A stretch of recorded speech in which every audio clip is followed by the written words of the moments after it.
Welcome back, everybody. As you probably guessed from the title of the video, we are going over this upper receiver right here that you guys have seen throughout the intro and that you guys saw in the thumbnail.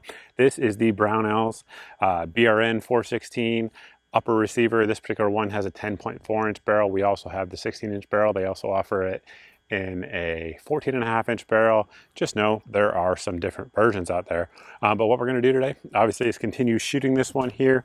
We are going to do some accuracy testing. We're going to go over the details of it and basically why it's cool, why you might consider getting one. First and foremost is going to be availability. So the 416s, 416 components, and 416 clone type parts have been very difficult to get in the United States over the years, and that is definitely one of the driving forces of it. Additionally, if you were to get a real 416 upper receiver in, regardless of the length of the barrel, you're looking at about 3 to 4 times what this particular one would cost. This is not inexpensive, but compared to the real one, it is definitely inexpensive. So again, like I said, we are going to keep shooting it. We're going to do an accuracy test here in just a second, break it down, go through all the details. But first, I do want to thank the sponsor of today's video, and that is Arms List. For folks that don't know, Arms List is an online website where you can create an account and buy, sell, trade, all types of things. Basically, if it is on this particular gun here, you can buy, sell, and trade on Arms List, whether it be firearms, accessories,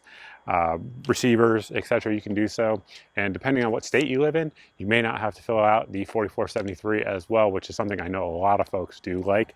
So if you guys are into that, definitely check out Arms List. Now let's see what kind of groups we can get and then get into the details of this upper receiver. So we're going to see what kind of groups this particular upper receiver can get with the loads that we have. Typically I have a rear rest. I literally forgot it at my house today. I'm going to see if I can use a bag though to sort of shim it up, but just know that this setup versus like my CTK Precision rest as an example is just a little bit less precise. It's a little bit less steady. But what it is, of course, Caldwell rest up front, and then of course normally I have a Caldwell rest in the rear, but we don't. So regardless, in the gun right now we have some 45 grain Remington 223. It is a hollow point bullet, so light for caliber, skews the gunfire at the bay next to me. And target downrange at 100 yards. Scope is going to be the primary arms PLX, first focal plane, 1 to 8. It's a fantastic scope. And yeah, we'll get settled in here and see what it'll do.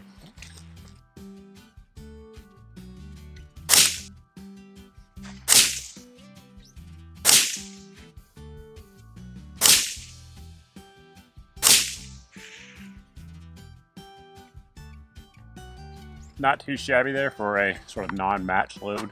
So up next we have some Federal. This is a 73 grain loaded with the Burger bullet. It's an open tip match bullet, 73 grainer, so a little bit heavier.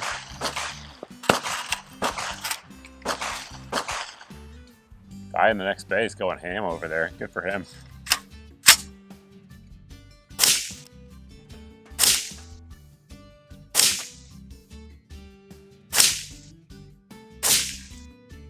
Last load up here is some AAC. This is the 77 grain bullet with the Sierra Match King open dip match.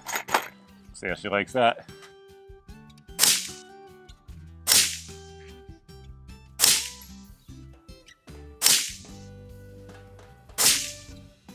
Let's go check those groups out. As y'all already saw, those were all pretty darn good groups. So first up, of course, that Remington 45 grain. It's a varmint load. Like we're right about 1 3/8 on that group. Then we went over to the 73 grain Burgers. Actually opened up a little bit. Center to center there, we're right at 1 3/4. Then down here with the 77 grain AAC load. Center to center on that one, we're right at about 1 1/8. Again, rest probably not the best that we were actually shooting there. But all in all, those are all sub 2 inch groups. I will take that all day long. Again, with different loads, you very likely be able to get some sub MOA even with that rest, but Not mad about that grouping with any of those loads at all. With the accuracy portion out of the way, we're going to get into the upper receiver itself. So first off, of course, we're going to make sure it is clear. I apologize for the glare of the lighting out here, guys, but it is winter down here at the Southern Command. Our sun is just at a gnarly angle, kind of is what it is. Should note that it does work with any of your AR-15 standard lowers. Of course, it will also work with your HK MR556 lowers or MR223, depending on what you have. And of course, if you want to get a clone correct lower, feel free to do so. So in order to disassemble it, we're going to take our charging handle out. The charging handle does come with the kit, is just a mil-spec affair, so nothing fancy on that one. Pull back, pull our bolt carrier out, which we'll get into here in just a second. Take our charging handle out just like we would on any other AR-15 style upper receiver. And of course, you'll notice there that we do have a different upper receiver than you would see on your standard mil-spec affair. We have a higher bore access, and that is to accommodate the piston system. Obviously, we do have our forward assist, which I do like. We have our shell deflector, and on this particular one, we have the Magpul actual dust cover. I do like that Magpul dust cover. It's pretty darn cool. But regardless, that's for a different video. You guys can see that our upper receiver is not T-marked on there. However, the handguard is. Now, the handguard itself, this particular one is a factory HK affair. Of course, there are aftermarket rails out there made by Midwest Industries, Geissele, etc. So if you guys want to use those, you can. But again, this is a factory HK handguard. In order to take it off, basically we're just going to unscrew this bit here. It's a cross bolt that does interface with the actual barrel nut. And take that out, set that aside, and it will come right out. Now, before I do that, I do want to note that it does dovetail here into the upper receiver, which is smart. It aids in anti-rotational and just makes it a little bit stiffer overall. In terms of stiffness, the HK416 handguard is one of the more rigid out there. And one of the reasons for that, in addition to the dovetail, is this barrel nut. This barrel nut's a little bit longer than you're going to see on a lot of AR-15s. And of course, it is very snug, as you guys just saw when I did take it off there. Now, of course, this works on a piston operated system. The gas block here with the Brownells kit is not a vented gas block. There are some out there for folks who are looking for that. Of course, some of the HK416s had it, some didn't. Both are quote-unquote clone correct. In order to continue the disassembly, basically we're going to pull back here on our piston and pull that forward.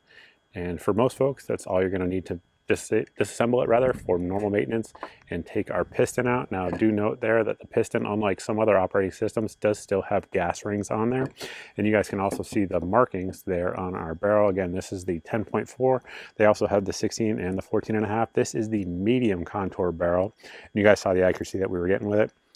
Plenty fine for most folks, in my opinion. They do make the heavier profiles, though. Again, depending on the clone variant that you're looking for, or depending on what you're looking for the actual gun to do itself. If you guys need that heavy profile, cool. If not, these ones will do just fine for most people, at least in my opinion. You guys should be able to see there, the gas block does index into the actual barrel there. Maybe a little bit difficult with the lighting, but that is one of the things I do like about the 416 system. Very, very well thought out. The same is true, again, like we already mentioned, for the upper receiver. All the rotational issues that you can get with AR-15s, you just don't have with the 416. Included in that is the pins that go through on the actual barrel itself into the gas block.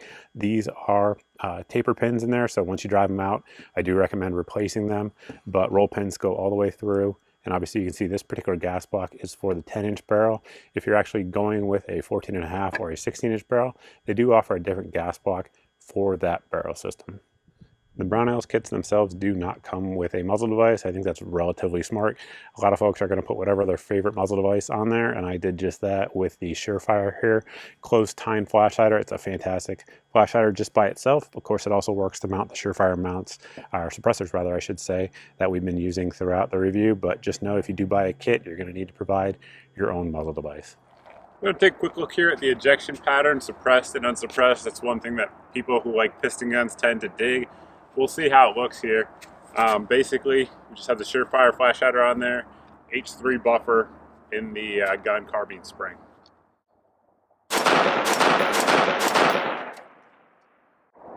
You guys can see that ejection pattern. Now we're going to throw the Surefire SOCOM Mini on there, Mini 2 to be specific. See how it does in an overgas state.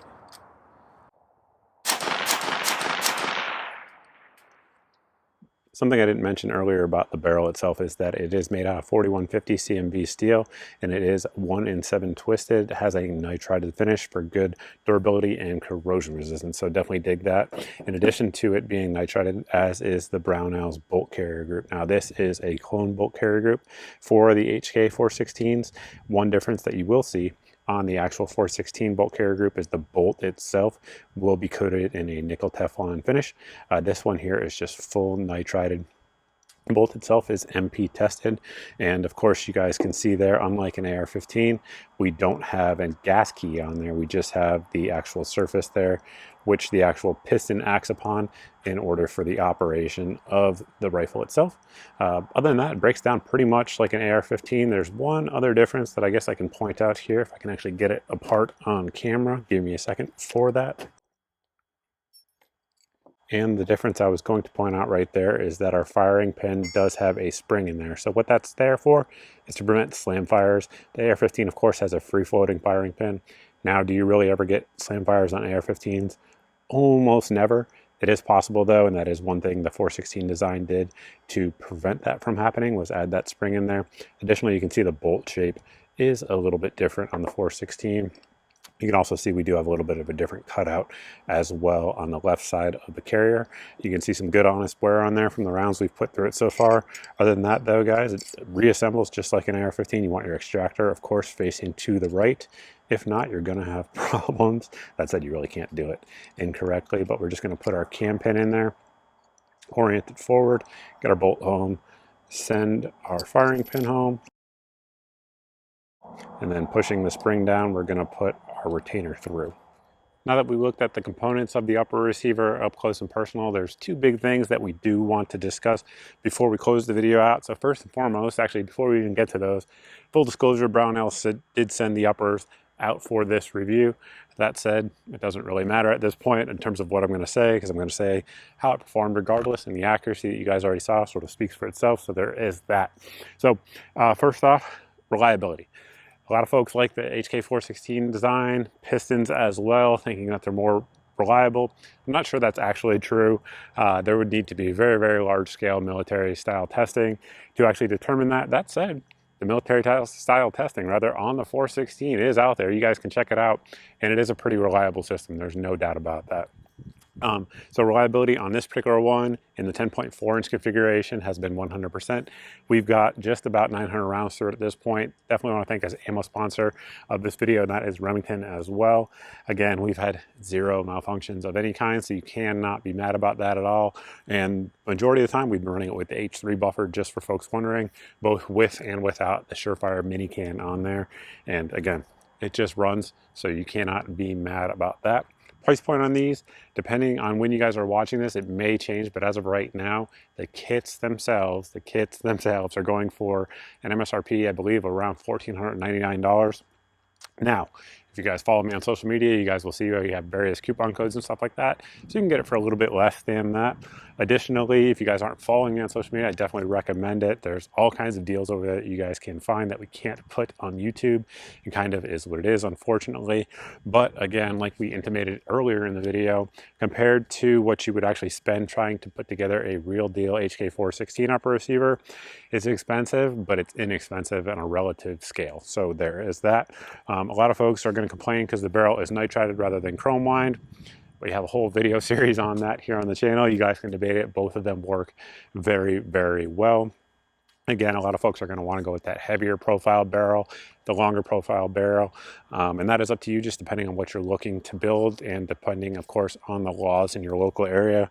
But this configuration here is one of the better ones, in my opinion, for the 416, because one of the biggest drawbacks of the 416 design and many other piston designs is going to be weight. Now, like we mentioned, this is an actual mil-spec HK 416 handguard, so it's heavy. Additionally, the upper receiver, real deal HK 416, as are many of the piston components that you guys have seen throughout this video. It is not a lightweight upper receiver. We'll roll in the weight here rather as we go through, but it's front heavy, and particularly in the 16 and 14.5 inch configurations, it's more front heavy. This particular configuration with a 10.4 inch barrel Balance is much better. If you guys are looking for sort of like an optimal balance but still want that 416 configuration, I would definitely check out, again, either the Geissele or the Midwest Industries handguards. But as it is here, it's not too bad for a piston gun, but just know that, you know, if you go with this type of design, you're not going to expect, or you shouldn't expect rather, it to be really lightweight up front, particularly if you're going to run a light suppressor, laser, anything like that. It all adds up, and it adds up in the worst possible place, and that is out on the front of your rifle. That said, very high quality components. Again, like we said, zero malfunctions of any kind, so you cannot be mad about that. I'm definitely looking forward to your comments down below in the comment section of what you guys think of this particular upper, the clone correctness of it, all of those sorts of things. If you guys have one, definitely let us know how it's performed down below in the comments as well. But with that, we're going to close the video out. Thank you all for watching. I truly appreciate it. Again, if you're not following me on my various social media, please go ahead and do so. Hit the subscribe button as well. If you've hit the subscribe button and you're still not seeing 2 to 4 videos a week here on the channel, you can sign up for my email at the website here on your screen. This email goes out once a month, and obviously it has all the videos since the previous month's email went out, so that way there is no big tech giant censoring your eyes from my content, as happens here on YouTube and elsewhere. And additionally, if you guys are looking for deals on things like this actually went out 2 days ago in my daily deals email, and any of the optics, the lights, the lasers, etc. If you guys are looking for deals on that, sign up for my email at the website here on your screen. It's the daily deals email. It goes out every day, as the name indicates, and it has 6 or 7 of the best deals that I find around the internet. And if it's in that email, it is the cheapest I know of anywhere on the internet on that day. So hopefully it saves you guys some time, because I've already done the looking for you, and saves you some money as well. With that, we'll close the video out. Thank you all for watching. I truly appreciate it. I look forward to seeing everybody in the next video.